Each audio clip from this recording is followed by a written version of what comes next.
angkat masa kemalangan ya. Betul. Jadi kita boleh berikan bantuan, bukan tak boleh, bukan tengok saja, tapi ramai yang tengok saja. Itu Ini yang jam masalah tu. dia.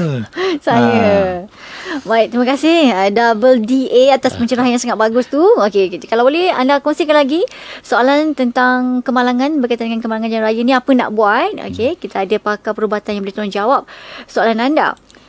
Beralih di WhatsApp Konti, soalan daripada pendengar kita ni. Okey, Lina dari Melaka. Bagaimana cara nak bersihkan exhaust? Exhaust tak payah bersih. Tak payah bersih. Tak payah bersih. Tu Calcalin ni memang kacau lah. Kereta diesel. Kereta diesel asap dia konten sebab dia tidak akan bakar habis. So kita kena pergi dekat tepi-tepi hutan. Kalau kereta tu diesel, pergi dekat tepi-tepi hutan, kita tekan minyak. Vroom, vroom. Asap berkepul-kepul hitam akan keluar habis. Tapi kalau kereta petrol tak perlu. Kalau kereta tu dipandu dengan kelajuan hanya 80 km ke bawah, bermakna tak melebihi dari 80, kenalah bawa pergi kat tepi-tepi hutan, kat mana-mana kat Melaka tu, kat Jasin ke, tekan brum-brum exhaust petrol. Tapi tak seperti enjin diesel. Enjin diesel akan keluarkan betul-betul gelap lah, tapi enjin petrol dia akan keluar letup-letupan, lepas tu sekejap lagi dia back to normal lah. Okey, seterusnya soalan. Okey, minta Datuk Engineer jelaskan bagaimana boleh berlakunya kebakaran ketika mengisi minyak dan sambil enjin dihidupkan hingga pemandunya disambar api. Dan dia tanya juga doktor, apa tindakan kita sekiranya ia berlaku di depan mata kita? Okey, mula-mula saya jawab, lepas tu Datuk jawab. Okey. Yang pertama sekali itu sebab dia beritahu ketika kita menambah atau buat tambahan minyak petrol, enjin kena mati. Ini nombor satu. Isi minyak, ramai orang isi minyak sambil buka enjin bahaya. Buka. Enjin hidup. Enjin hidup. Kalau buka dia habis lah. Enjin hidup. Enjin hidup. Yang keduanya, bila enjin kita dah matikan, kita tak boleh pegang. Sebelah tangan ni pegang telefon. Oh, dia menyambar? Sebab dia elektromagnet akan bekerja sama dengan body kita, kereta kita. Body kereta kita adalah aluminium ataupun adalah current, metal steel. Betul, ataupun mild steel. Jadi dia akan mengalirkan kuasa. Jadi bila kita tembak je petrol adalah gas. Jadi dia akan jadikan letupan. Itu sebab bila kita taruh minyak, taruh ketek, goyang-goyang body kereta, ketek, taruh lagi, paksa lagi. Lepas tu ketuk pula, tok, nozzle dia ketuk. Nak harapkan yang satu titik tu nak masuk ke dalam tank. Satu titik tu boleh bawa pergi 10 km ke? Tak. Bila tidak menggunakan satu titik, kenapa nak ketuk? Dengan ketuk itu menyebabkan suntikan bunga api berlaku. Inilah boleh meletup. Bila meletup, dah terbakar, saya serah pada Datuk Dr. Alwi. Jadi Double D kena A, Double D macam mana? Macam mana nak Double D, rescue? silakan. Terima kasih Datuk. Sebenarnya kereta ni adalah satu weapon ya. Dia boleh jadi senjata untuk kita dan orang lain. Dia boleh membunuh.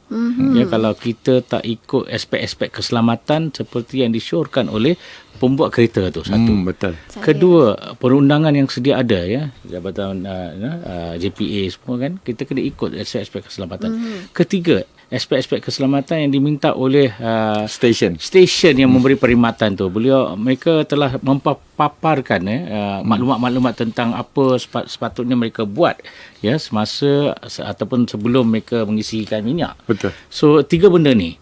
So kalau kita masih tak ikut peraturan dan juga kita melanggar undang-undang dan seandainya ada kebakaran dan ni, satu aspek saya dah maklum tadi, nyawa kita amat penting. Ya. Kita kena minta pertolongan dulu.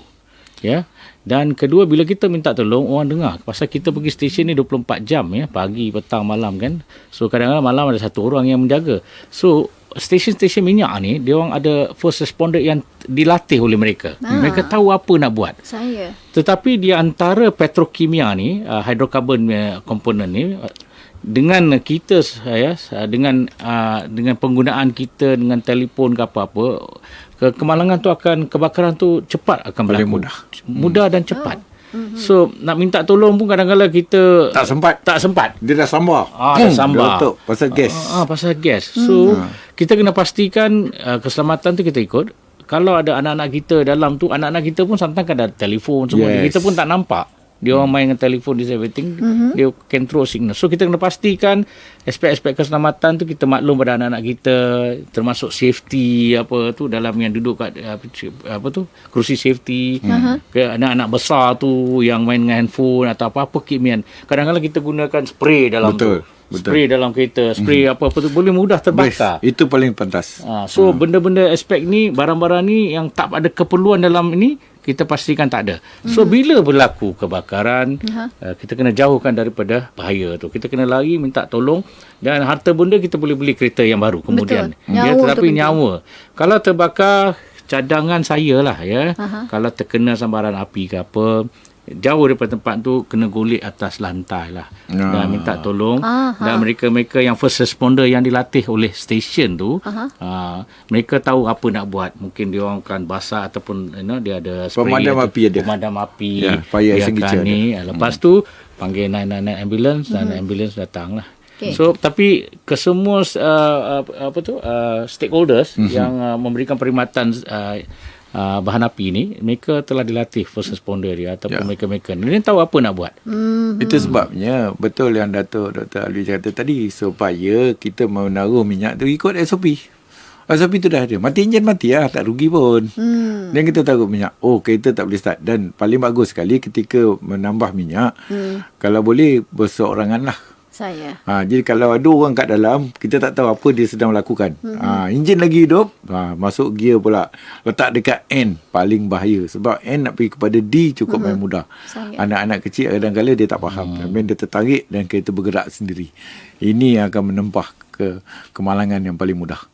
Jadi berhati-hati, itulah paling baik apa yang disuarakan oleh WDA lah. Keselamatan tu diutamakan. Tu